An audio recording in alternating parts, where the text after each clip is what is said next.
The X-Zone Radio Show with Rob McConnell is largely an opinion talk show. All opinions, comments, or statements of fact expressed by Rob McConnell's guests are strictly their own and are not to be construed as those of the X-Zone Radio Show or endorsed in any manner by Rob McConnell, Relmar McConnell Media Company, the X-Zone Broadcast Network, its affiliated networks, stations, employees, or advertisers.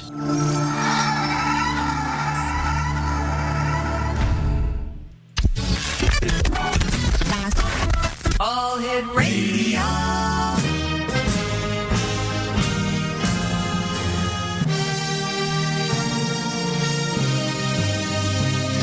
Welcome to the X Zone, a place where fact is fiction and fiction is reality. Now, here's your host, Rob McConnell.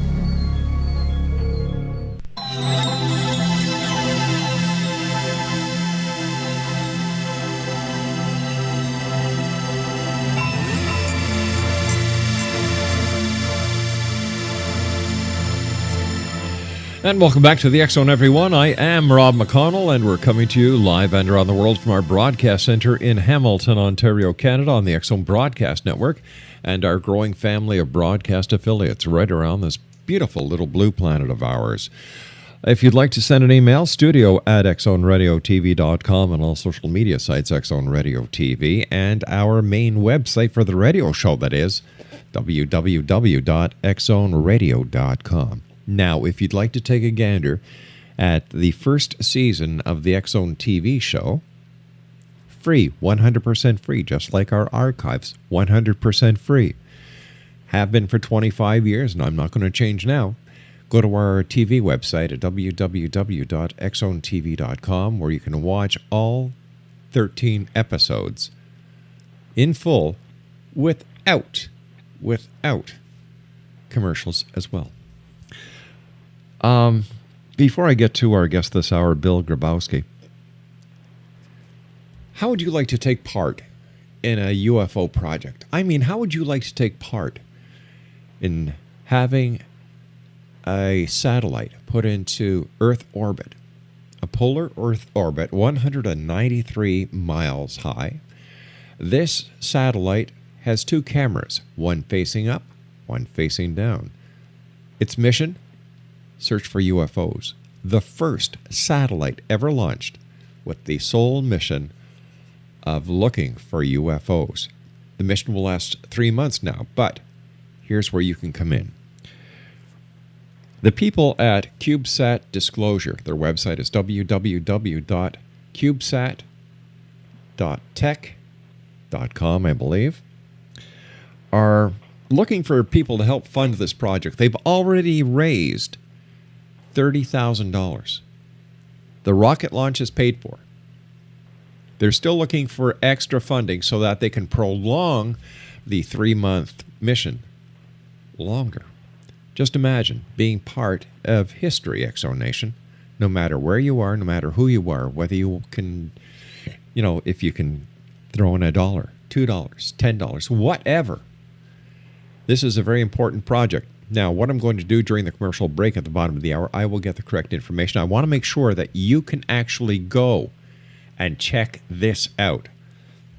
Dave Schock has been on the show. Dave Cote is coming on the show. These are the gentlemen who are putting it together. The launch is set for spring of next year. The rocket will be launched. The satellite will be put into Earth orbit in a polar orbit 193 miles above the Earth. Every 5 seconds, thumbnail photos taken by the two cameras on board this satellite will be sent down to Earth. And if the satellite detects a number of different programming tasks that it will be tasked with that can indicate that a UFO has been seen or has been detected, it will send the full-sized, high-definition photo to the center, the mission control for this project, and they will investigate it. Wouldn't it be neat if you were actually part of proving beyond a shadow of a doubt that UFOs are real? And I'm not talking about the little stuff that a lot of people think UFOs are, misidentified aircraft, misidentified secret missions. I mean, unidentified flying objects. The kind that Kenneth Arnold saw, the kind that people believe crashed in Roswell, New Mexico, the kind of the sighting over Stevensville, USA, the kind of sighting over Phoenix, Arizona. I'll get you that website, Exonation. I want you to take part in this. Let's all get on board. We're getting on board here at the X-Zone Radio Show. Rob McConnell Media is getting behind these people. A lot of people out there say they want to believe. Well, here I'm giving you a chance to be part of the team that will make it happen. Be part of history. Let's get to our guest now. I've been looking to talk to this gentleman for a while now. Bill Grabowski is the author of 9 books. He's ghostwriter of many more. Most recently, the techno-thriller Infinity Point, media tie-in Castro's Cadillac. Remember that one? That was a really good one. Amazon bestseller Blacklight, Perspectives on Mysterious Phenomena and Traces of Oblivion, a collection of best short stories, including his 2004 novel, The Untold. And I could go on and on and on, but why don't I let the guest come on and tell us about himself. And Bill, welcome to the X-Zone. Well, thanks for having me on, Rob. I'm glad we were able to actually connect after whatever went on last night.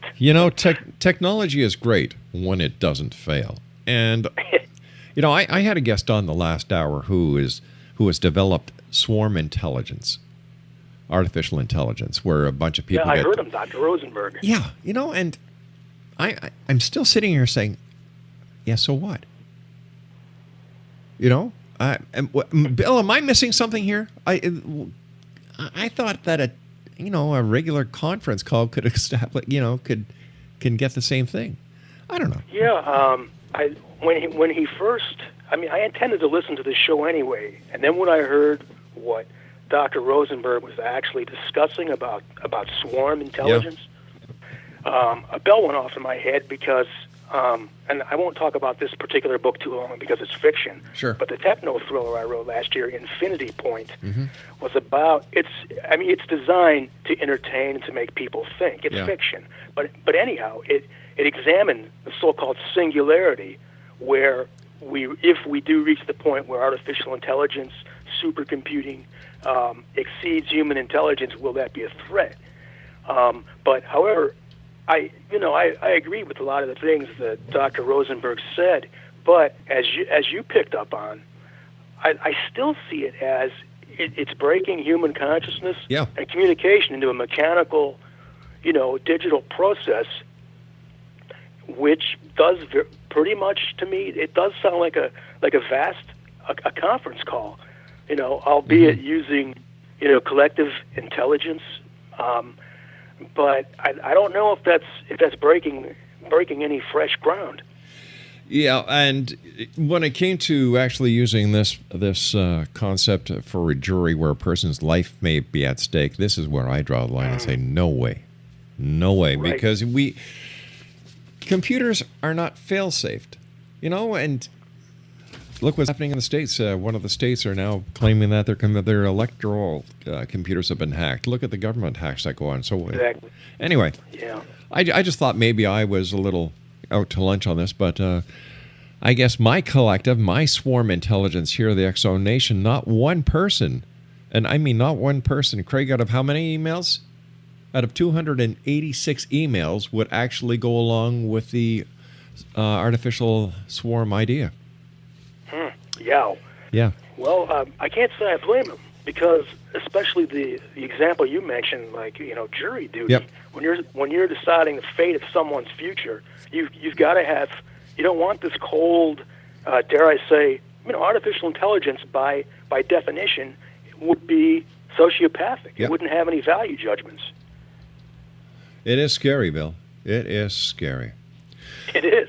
So listen, tell us a little bit about yourself.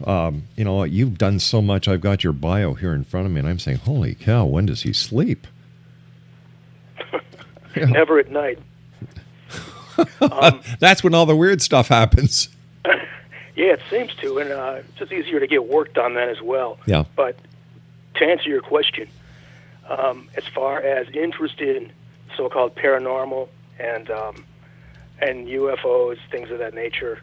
I had an odd experience when I was 10 years old that I'll try and encapsulate it very quickly here. I was 10 years old, grew up in Cleveland, a suburb of Cleveland, Ohio, which is not too far from where you're at, called Solon, Ohio. This would have been about 1968. I was going out to take a swim. My father had built in one of those old above-ground pools, the aluminum kind. Oh, yeah. And he also built like a plywood changing shed out there. He was a gifted craftsman. And I came around the corner and saw a strange-looking, I thought it was a penguin. And it shocked me to see, a bird-like thing standing there that was about 2 or 3 feet tall and gray with beady black eyes and a straight beak glaring at me. It scared me very badly. And it waddled toward me, and I turned around and ran back into the house. And my mother thought that someone had tried to get a hold of me, kidnap me. She went outside, nothing was there. And I pretty much forgot about it. My father, later on, when he came home from work, he thought, well, it was probably an out-of-place, a bird or a vulture or a buzzard. Because, in fact, there was a place south of where I lived, Hinckley, Ohio, that has like an annual a festival there of when the buzzards come back, and it's a very small town thing. So he just thought it was an out-of-place bird, and it could have been, except for the appearance of it was all wrong, the stillness of it, and I totally forgot about it until I read John Keel's The Mothman Prophecies in 1975 when I was in high school, and he's describing these people about an hour east of me seeing a similar type bird in Beaver, Pennsylvania, except they were describing birds a lot taller, but they were describing them as having straight beaks and grayish-brownish color, and it crashed into me in a very intense, traumatic way. I thought, oh, that had to have been what I saw, except it was a smaller one. And that was the birth of this whole interest, because I read Keel, and I'm like, well, here's someone who was really been tracking these old stories down. And then as time progressed and I got into the literature and met some of the other writers, I'm like, there's been a lot of things going on in Northeast Ohio that I read about in the newspaper, and I guess it could be described as a so-called window area. But if you look into the specifics of any place, you're and go back in time, you will find anomalous activity. By the way, Exonation, I just received the correct website to check out and to make your donation to CubeSat. It's cubesat.tech. That's CUBESAT.tech. That little gray, or the little penguin-like object or thing or entity, what did it finally turn out to be? Like, it sounds like my ex-mother-in-law. Sorry to hear that. I know. I don't. Sorry for you. I don't really know. The thing is, after this, when this memory came crashing back into me, I researched two things very heavily. One was the reliability of human perception and memory, and also birds in general. Just looking things up. Of course, this was pre-internet, and I spent a lot of time at the library. And the closest things, aside from a penguin, that I could come up with, because it had this straight beak, was a bird called the kiwi, but that bird is native to like New Zealand, Australia, and there was another one, a very ugly, it's kind of like a hunched over penguin, and now I can't remember the name of this bird, but it's an actual, a carrion eater. But those both would be, a completely different hemisphere, and they probably would have died before they made it to Northeast Ohio. I've never been able to figure it out. So I've come to two conclusions. That maybe what people describe as cryptids, these entities. Oh, I'm not saying it came from another dimension or anything like that, but just an undiscovered bird, or the memory was actually a nightmare. However, it doesn't feel that way. And plus, running into the house and my mother and her concern, and then my father coming home later and even suggesting, I forgot to mention this earlier, well, maybe we should call the police. That is not the kind of thing that would occur to a 10-year-old boy in a dream. I agree with you. But I think, Bill, that there are still many creatures and many animals and birds that we have yet to identify here on this beautiful planet of ours. And I believe there are times when they are misidentified. Yes, I agree. Look at how many are still discovering new species in the ocean. I've got a question from one of our listeners for you, and they said, Rob, please ask Bill this right away. Her name is Sharon, and she is in Dollard-des-Ormeaux, Quebec, listening to us on the X Zone Broadcast Network. And she would like to know what your opinion is of the government suppressing information on UFOs. Okay, I'll try and get to that one quickly. That's another area that just getting involved in this literature from the start. A magazine I was published in called The Gate. This was way back in 1986. There was an article in there by Stan Gordon of Southwest Pennsylvania, where I used to live until a few years ago. He wrote about the so-called Kecksburg UFO crash. Yeah. And that got me involved in, because he was talking about having trouble with people getting a straight answer about where files were located. Right. Because Stan was saying, well, to get back to your caller's question here, well, I'm making these Freedom of Information Acts as an American citizen, and you're telling me, okay, this guy tells me these files are missing. And then he gets in touch with another person at NASA, and they're saying, oh, no, we have files. And then Stan is requesting again. You have to make a request for every damn thing you ask for. Yeah. Even the smallest item, to restate yourself, which, it's either part of the bureaucracy and they can't help it, or it's part of obscuring something. But anyhow, he found a fragmentology report, and then there was later confusion where, well, it was probably a re-entering Russian satellite, and then the data showed that it wasn't, that the satellite had re-entered a day before this so-called object crashed in Pennsylvania, and that in itself probably turned out to be a bolide, an extremely bright meteor. But after that, I came to the conclusion that there were probably, that the U.S. government and other ones probably have more than once exploited the UFO data reported by people for other reasons, like to hide things.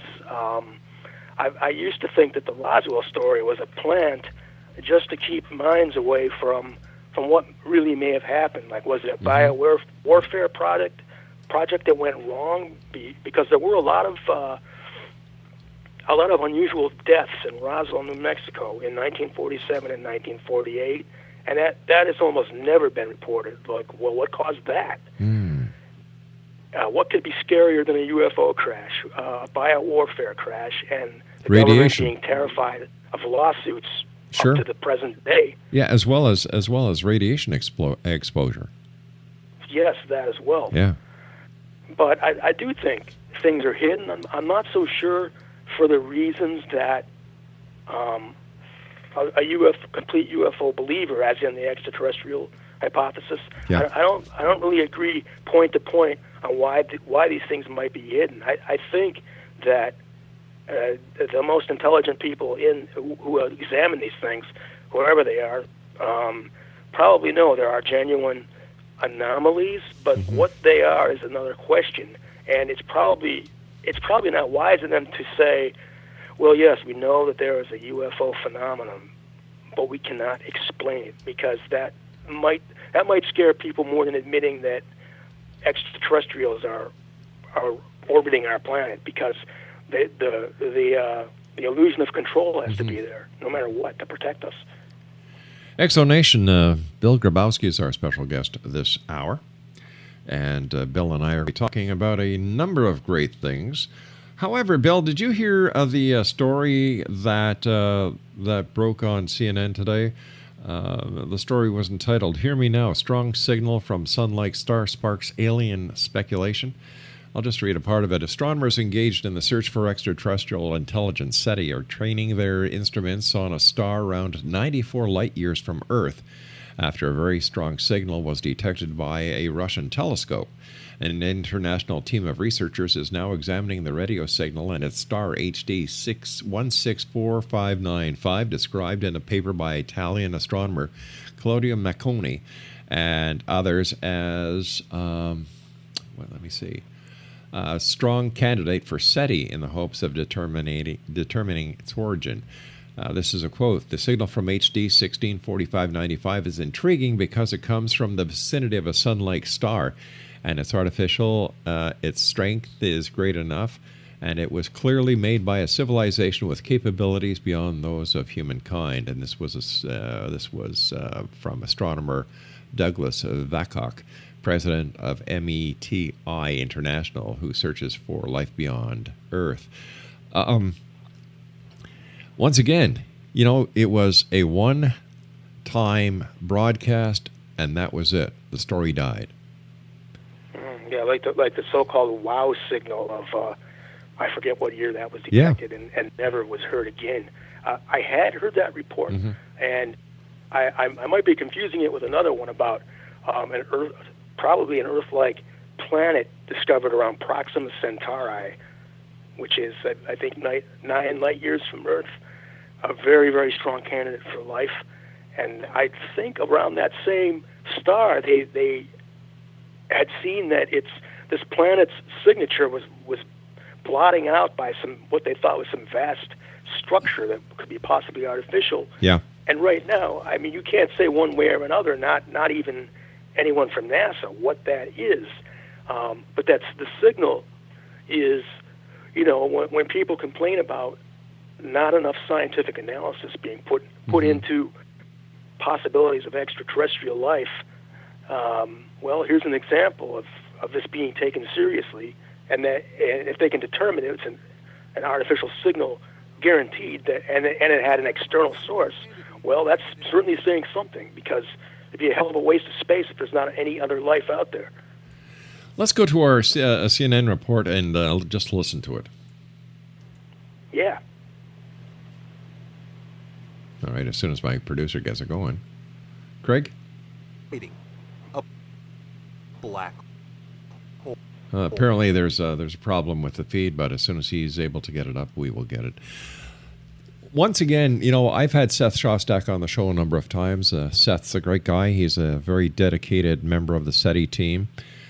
I said, well, how do you know, Seth, that the signal of an advanced civilization could actually be heard by your antiquated equipment based on their technology? Good question. Yeah, or what if the people who are sending the transmission out are a different life form? Let's say instead of being carbon-based as we are, they could be silicon-based or quartz-based or whatever. We would totally miss this message because it wasn't made for humanoids that would understand it. What is your take on the SETI aspect? Do you think that by searching the skies and the stars for a radio signal is actually the way to look for life? Well, it's a bona fide way to search, because now, especially here's a good way to employ supercomputers, and possibly even in the future quantum computers, is to analyze these signals, because, as you mentioned, there's almost certainly other life out there, but it is not, almost certainly never going to be bipedal, walk on 2 legs, breathe our air, because it'll have come from a different process of evolution. Maybe it's even controversial these days to even say you believe in evolution. Well, I do. Yes. And if you accept that, then we came from an extremely complicated process of scientific processes, biological processes, accidents, randomness, and and here we are.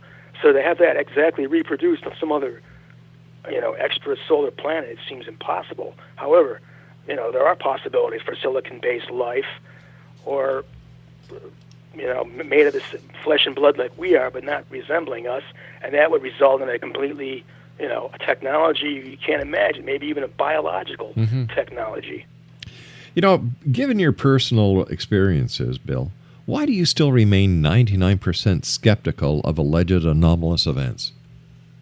Well, I spent a good deal of last year looking at a lot of the so-called classic UFO sightings from, actually I went way back, but if you go back into the 1800s, it's hard to separate the signal from the noise, because a lot of newspaper reporters back then liked to just pull pranks because they were bored.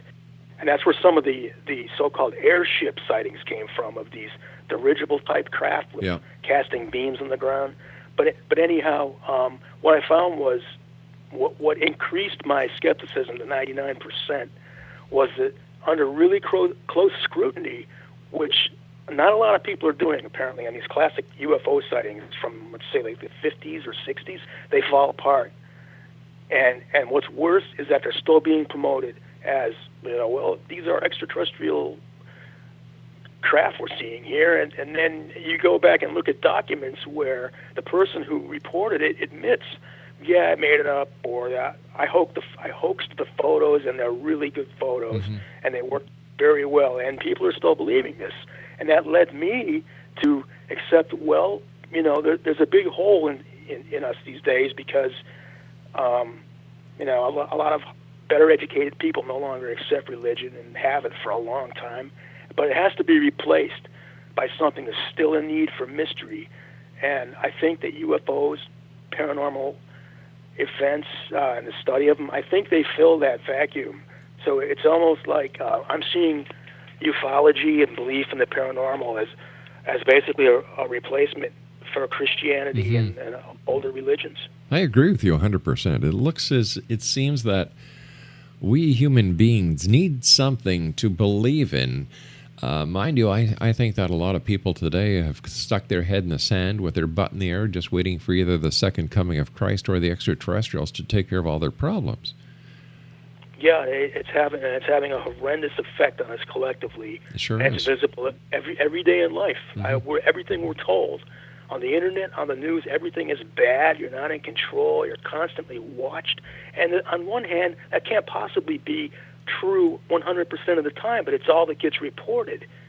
And, it scares the hell out of me sometimes. And I'm thinking, like, well, man, if this is all true, what is the point of doing anything, Well, you have to really to cultivate your own self-intelligence, your own creativity. Yeah.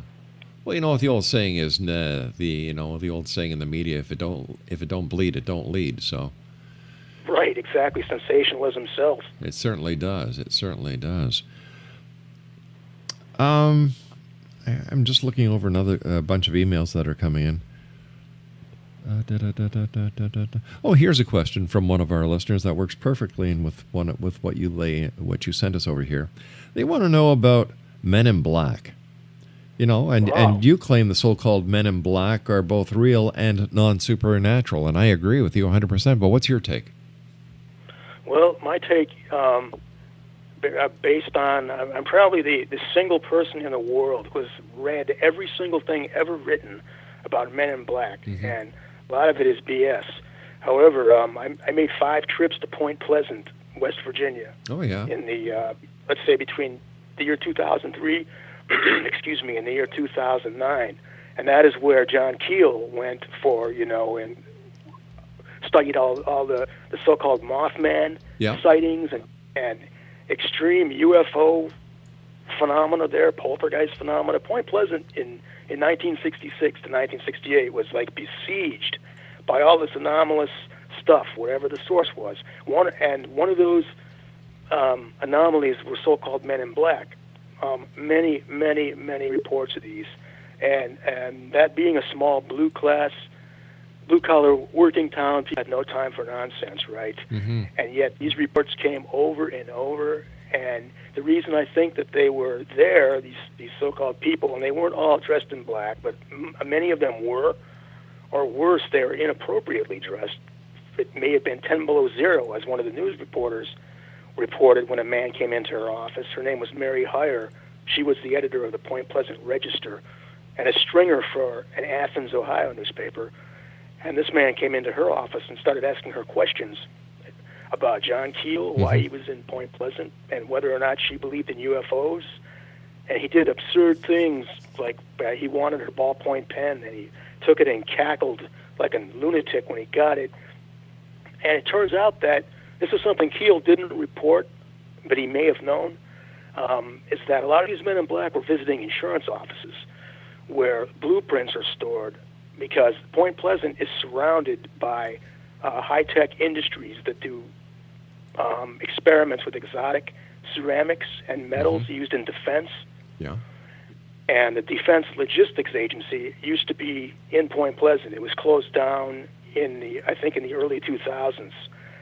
And this is really suspicious. And this was during the Cold War, if you remember that, during the 60s. Oh, sure do. And my theory is that these men in black, this is not my theory alone, but I've kind of expanded on it, is that they were there because they either wanted to commit espionage or cover up pre-existing espionage. And by acting bizarre and like these menacing people, if any of the citizens reported them and they said, yeah, this guy asked me questions about UFOs, and then he took my pen and he laughed, that person is going to be discredited. So this is why I think the men in black were real people, but they were there for reasons of industrial sabotage or just spying, or it could have been the U.S. government making sure these people who worked in these plants weren't giving away any secrets about defense materials. Why do you think that there are so many people today that still go to the old UFO cases instead of looking for new ones? You know, for example, Roswell, Stevensville, the Phoenix Lights, the abduction of Travis Walton, the Betty and Barney Hill case. You know, these are the what ufologists claim to be the partially smoking gun to the evidence, and yet here we are in a more technologically advanced society than we were back in the 40s and back in the 60s and 70s, and yet there are less and less credible UFO photographs being taken, fewer movies of UFOs being taken, and yet everyone has a camera and everyone has a video recorder in their phones these days. Just doesn't make sense to me. Yeah, that is a very telling feature right there. When you know, given the ubiquity of mobile phones and digital cameras and people making their own films, like why are there not more? When you look at how many came out of the 50s and 60s and even the early 70s, all these UFO pictures, and back then it was a lot harder to prove a hoax, even with like detailed analysis. Yeah. And now there are even apps now for you to create your own UFO fakes. And I got to the point of nausea watching these movies. There are these digital streams and going, you know what? You can look at one of them and go right away, this is the fakest thing I've ever seen. And then I saw some others taken at night of so-called triangular black UFOs. And these look very convincing to me. And I'm thinking, well, you know, what in the screaming hell am I looking at? And now it's all confused because you could be looking at a drone, you know, a surveillance platform. These things didn't really exist in the 40s and 50s unless they were just being tested. But I think that people go back to the classic cases almost for comfort, like reading passages out of the Bible to get back to the religion comparison. That these give comfort because they're like, no, Travis Walton was abducted by aliens. That's all there is to it. Yeah. And I want to think that because it makes my life more controllable to have something else that can keep my sense of mystery alive, that everything isn't explained yet. And that, you know, that is a generalization coming from me, but I think that at least goes some way to explain why there's still this interest in Roswell. And you know, these are iconic things. They cast long shadows and they fulfill a specific spiritual need. That, you know, talking about spirituality in the year 2016 brings up a whole new ball game. For example, in the year 2016, do we really need old-time religious philosophy, or do we need something new, or at least the older philosophies revamped for today's society? You just nailed it right there. I also study comparative religion, and I think that, and this is something I got from reading a lot of Carl Jung and Joseph Campbell. A lot of people think Joseph Campbell was an anti-Semite, and I don't know if he was or not. But I'm just saying his theories and Jung's theory of projection and collective consciousness. Yes. Both of these guys agree that the problem with religion is that it's not evolving with humanity's intellect, and therefore it's kind of I'm not at all saying it's worthless. We need spirituality of some kind. It's the problem of is it better off being secular and mystical, or based on Catholicism, Christianity, Muslim. I think that it's failed to evolve with what's really happening in the world, and people feel alienated from it. Yeah, here we are once again. I turn to the fact that we are so technologically advanced. What would happen if the events that are portrayed in all religious philosophies that happened so long ago were to happen today? How would they be recorded? Would they be recorded? And how would they, in today happening, affect society? You know what? I wanted to. I actually wrote the outline to a novel based on exactly that. Like, what if a Christ-like figure appeared out of nowhere and performed undeniable miracles? In my case, it was weather control. Right. And then I realized there is weather control. Yeah. No one would believe it. And then I'm like, well, with the internet and everything being filmed, people seeing it. If I saw that on my computer screen of, let's say, this figure, this enigmatic figure who let's just say resembles the classical Christ with the beard and the long hair, yep, starts waving hands and summoning birds and other creatures, would I myself believe what I was looking at? And you know what? I wouldn't. I would say, I'm being had. This is nonsense. It's gonna be something that some flash mob put together. It's not real. So I guess just to finalize that statement, it would be a complete. It would be mysterious. It would cause chaos. But then it would ultimately shake out to, if this was actually Christ coming back, well, it would have to be undeniable after a point. Once people got their eyes off of off of their phones, the internet, and the TV. How do you think the interest in the paranormal these days signifies what society is all about? Like, I've been doing this show for 25 years now, and I have seen so many changes within the group consciousness when it comes to the paranormal. When I first started, E.T. was the big thing.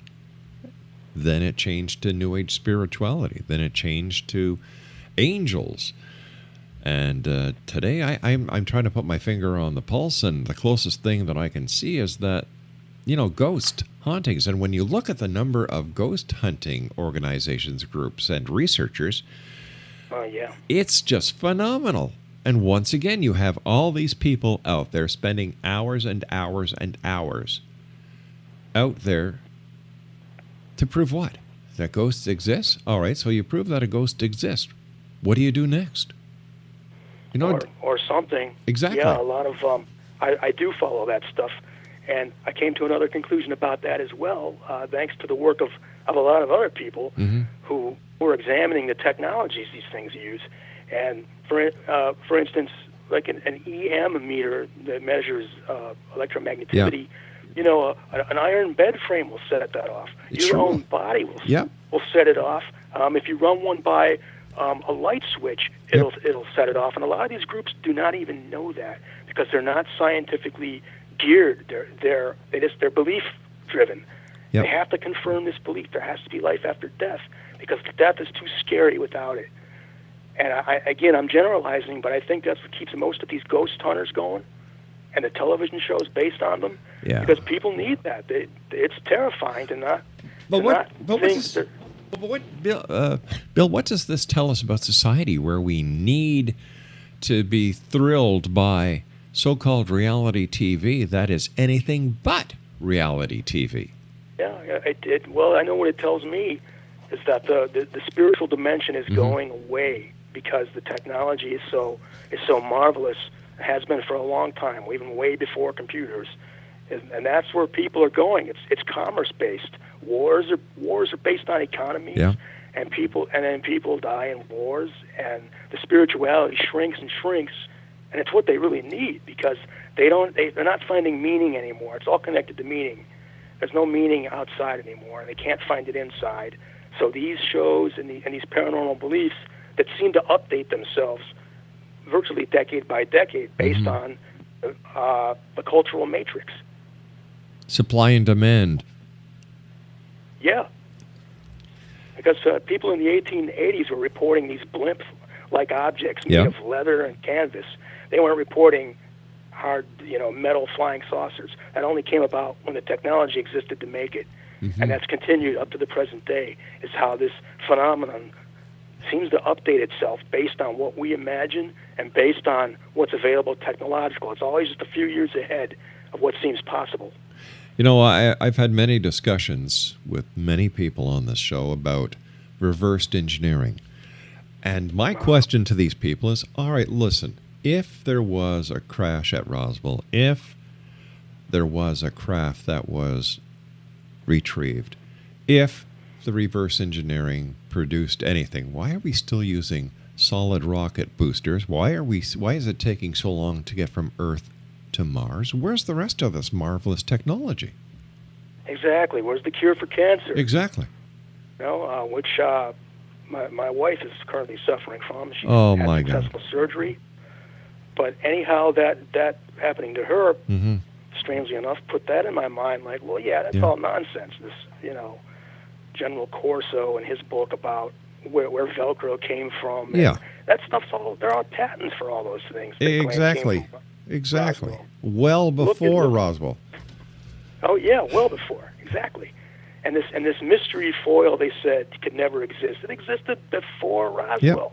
Yep. And yet, you talk to these people, they're like, no, it didn't. Well, look in the patents, my friend. It does. Here's the kicker for me when we talk about Roswell. You have Jesse Marcel, the base intelligence officer, who was dispatched to Brazel's farm after Brazel goes to see the sheriff about 3 weeks after the event happened, I'm told. Yeah.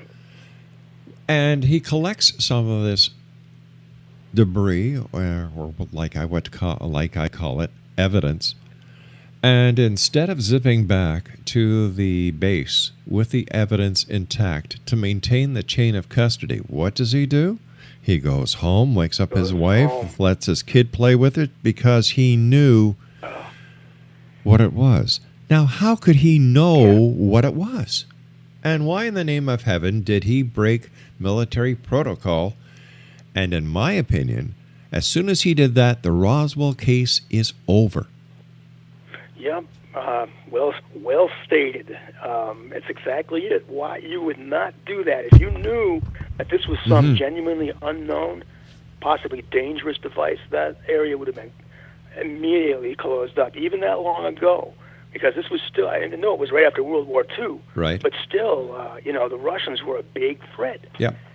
And if the Mogul people are correct, that device that crashed there was, a device to detect Russian A-bomb tests, which I think that it probably was, and that the people from Roswell themselves, not being associated with that project, did not know this, but they also didn't think it was extraterrestrial. Regardless of that, we found a flying disc headline, which was an error, and the rest of it is all based on the Roswell incident started because of human error, but it survives because of human greed.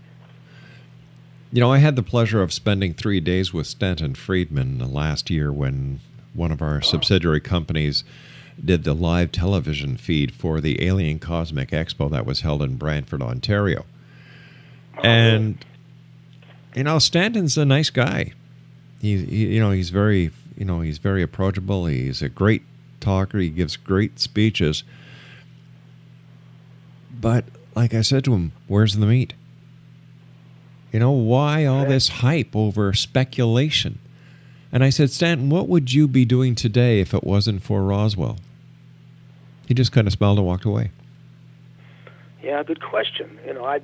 I don't mean any ill will toward him. No, neither do I. anyone, Yeah. Kevin Randall, but I do think that hey, they're human beings as well, and they need spirituality. They Yeah. need to believe in something. Well, Kevin, and also on an intellectual level, Mhm. both those guys just might not accept or believe, all the explanations, and they're allowed not to believe them. well, I Kevin's myself know. made a 360 turn on that, because Yes, he has. and He is. I follow his blog. and he's looking at things totally differently, and he's raising great questions. Mm-hmm. Like, where's the evidence? What happened to it? What about all he's these? gone back. Yeah. I owe him a lot of thanks. I should probably tell him. He's brought back all these old documents, and he's going, well, you know what, on second thought, let's look at this.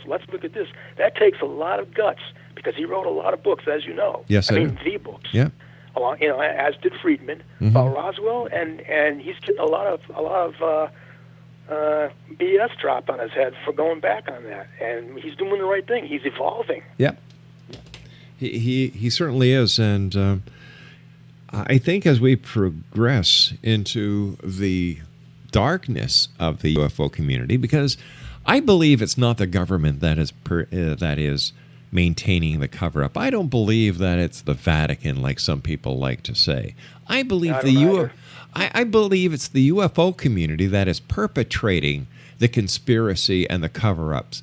Because as long as they can use the conspiracy theory to disavow any knowledge by the government, they themselves do not have to supply any evidence for anything they say. Right, no self-scrutiny required after Exactly. you say the C word. It's conspiracy. Yeah. And yet nobody talks about that. I read right, because you'll be in trouble if you do. I'm not saying you personally, although you'll probably get some nasty emails if you say, look, you UFO people, man, you're causing a lot of problems. And I know, because I met some of them in my various travels. Me too. Just dead set on believing something. Instead of just saying live and let live, man. Yeah. You have your things you need. I need the things I need. However, when you press an opinion that is scientifically, can be unwrapped, then you're talking out of turn. It makes me laugh. A number of people that I've had on the show, I just asked them a very simple question as we get towards the end, and these are hardened UFO believers. I say to them, what would you do tonight? You're driving home and smack dab in the middle of the road is a UFO. What's the first thing you would do? And the answers are everything except the answer I always expect that they will give, and that's take a picture. But they don't. They come up with other things that they would do, except take a picture. Put on the brakes. Oh, yeah, that might help too. Ramming speed. Honestly, officer, you wouldn't believe that there was a UFO smack dab in the middle of the road, and I just whapped it, and I don't know where it is, but look at the front of my car. Oh, my heavens. Yeah, and I was asked a similar question on another show about, I know what it was. So what would you do if you went into the woods behind your house and you encountered an 8-foot tall cryptid? I said, well, I probably would soil myself. But then I would probably be a little more idiotic in my terror and I would probably approach it. But then where I live in rural West Virginia these days, even though I grew up in Cleveland, Ohio, and there could be bear around here, so or a rabid dog, so I probably would be better off backing out of it. But if I saw something undeniable to me, let's say in broad daylight, a tall entity or something that obviously is not a bear, I don't really know what would happen, but I'll try and be cautious and say, well, I welcome the opportunity. Sure. That brings up a lot of questions as well. How come there's never been a cadaver found of a Bigfoot? How come with modern... Well, boy, another show there. How come with all of today's super technology, nobody has taken a picture of a Bigfoot that cannot be disputed? And it should have been, very easy with these cameras they have now. Yeah. I think that what is happening, and this is just my opinion, Bill, but as we get more technologically advanced, people are starting to look at the paranormal and saying, hey, wait a minute. How come you're not getting the photos? How come there's no smoking gun? And for every person who says something like that, I believe there's 3 or 4 that just jump on the bandwagon, go to the internet, and call themselves researchers, and away they go. That would be correct. Because, yeah, people are wising up. Not enough of them, but a lot of them are saying, well, there must not be anything to this. Or, as you mentioned earlier, there are a hell of a lot of misidentifications. Mm-hmm. And if you're in an excitable emotional state because you think you're seeing something, you can distort it. I've done it myself, and I know astronomy. I know the planets in the sky, how to tell a bolide from an aircraft with its anti-collision lights. And a few times I've seen things, and I'm like, what am I looking at? Mm-hmm. And then I got my head together and realized, okay, wow, you just saw the planet Venus, which is piercingly bright. Actually, the brightest thing in the sky beside the moon and the sun. If you see Venus through a thin layer of clouds, it looks like it's moving, and it looks like it's in a solid object.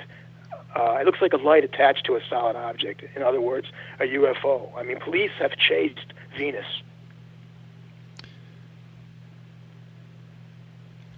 I had a lady on the other night, and she was saying that she has this app that she points to something that is in the sky, and it identifies it as a star. I heard her talking about that.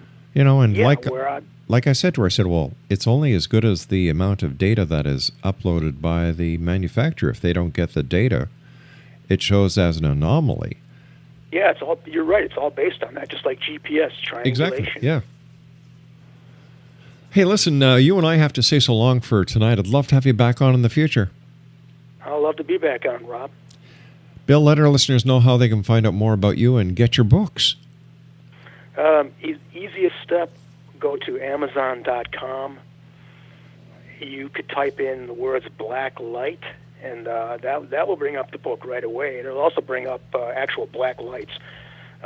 Easier still, probably, I know I don't have the easiest last name, but you can just type in Grabowski, Grab as in boy, OWSKI. That'll bring up all my stuff. I have a lot of books and short fiction on Amazon, and also the stuff's on Barnes and Noble as well. And I have a blog called The Night Run where I discuss paranormal things, talk about creativity a bit. That goes back to 2012, and actually most of the book Black Light that became an Amazon bestseller was published on that blog first. Wow, fantastic. Bill, thank you so much for joining us. A great pleasure talking to you, and I look forward to the next time you and I join back here in the X Zone. Right. Until then, take care of yourself, my friend. Thank you very, very much, Rob. Good night, Bill. Good night. X Zone Nation, Bill Grabowski has been our guest this hour, and got to have this guy back on. I thoroughly enjoyed talking to him. Before we go to our break in a couple of seconds, don't forget, go to CubeSat.tech. Make a donation. Help us make history. These guys have put it all together. Hats off to them. And all they need are a couple of bucks more. $1 won't kill you, will it, Exo Nation? I'm going to get all our sponsors here to throw money into the pot. Why not? Because if you're not part of the solution, you're part of the problem. Let's make this thing happen. I'll be now. I was informed by our technical people a little earlier on today that segment 3 of tonight's show is going to have to be a best of because of new security measures that we're incorporating.